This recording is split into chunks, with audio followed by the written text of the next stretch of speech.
Bang nih untuk selanjutnya ya. Tadi udah dijelaskan ciri-ciri seorang yang sudah bangkit kundalininya.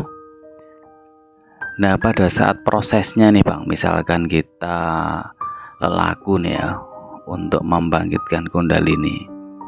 Dalam prosesnya kan pasti kita akan merasakan reaksi ya, reaksi dalam proses untuk mencapai puncak kundalini.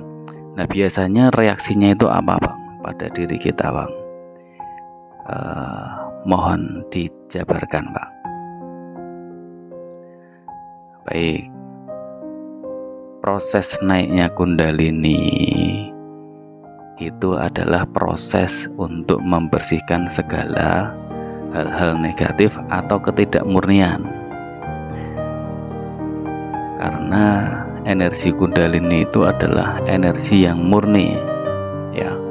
Jadi pada saat energi kundalini itu bangkit ya, dan dia naik, maka dia akan membersihkan setiap lapisan yang dia lalui di setiap cakra atau setiap pusat-pusat energi dalam tubuh manusia. Karena kita pasti bukanlah makhluk yang suci, yang tidak ada dosa. Kita semua pastinya banyak noda, banyak kemelekatan dalam diri kita. Nah, noda-noda inilah yang biasanya menjadi penghambat ya, penghambat naiknya energi kundalini.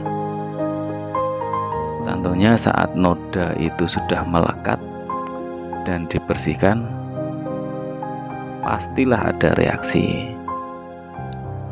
Pada saat pembersihannya itu mudah, maksudnya noda-noda itu menempelnya enggak melekat sekali, maka reaksi yang kita rasakan itu lebih nyaman biasanya.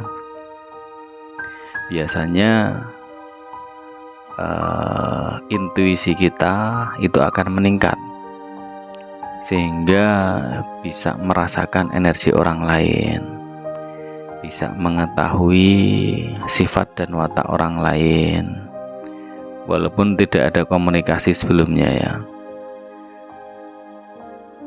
Nah, biasanya reaksinya juga kita bisa mengetahui peristiwa sebelum dan sesudah ya.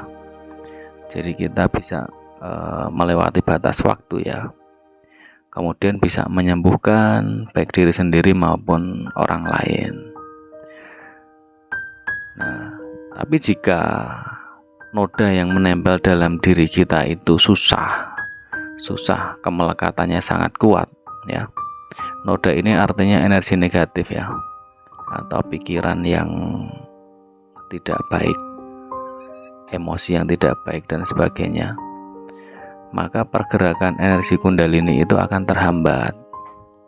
Jadi ibarat noda itu bersihkannya susah, maka dia akan tersumbat sehingga tekanannya akan menjadi lebih kuat ya pada titik tersebut. Nah, pada saat tekanannya kuat dan terhambat, maka yang terjadi adalah energinya dia akan mengalir tidak beraturan.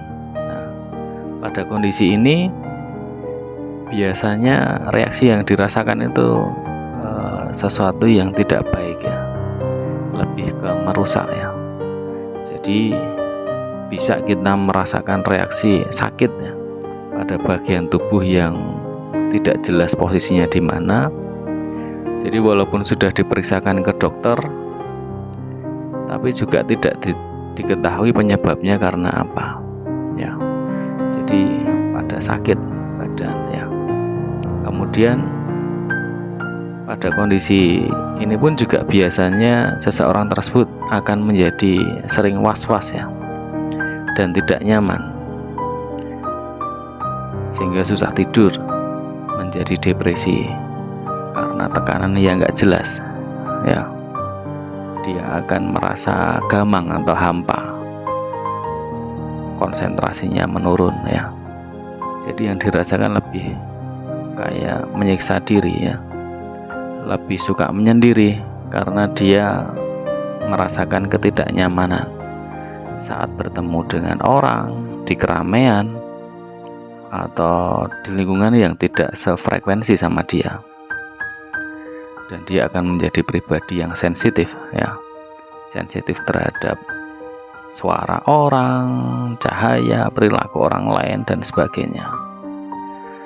Hidupnya seperti nggak terarah aja, dan trauma-trauma masa lalu itu akan muncul ya, ini jadi depresi jadinya pastinya ya. Nah, ini hal-hal yang negatif ini biasa disebut dengan istilah sindrom Kundalini ya. Nah, sindrom ini bisa diatasin apa enggak ya. Pada dasarnya sebenarnya setiap orang itu pada saat Kundalininya bangkit, dia akan merasakan sindrom ya. Tapi yang tadi saya bilang, kalau nodanya itu gampang dibersihkan ya nggak terlalu parah. Tapi kalau yang susah dibersihkan itu yang efeknya besar. Nah, bagaimana cara mengatasinya ya? Yang pasti harus ada seorang guru ya. Harus ada seorang guru yang bisa membimbing ya. Yang bisa membimbing baik secara fisik, mental maupun spiritual ya.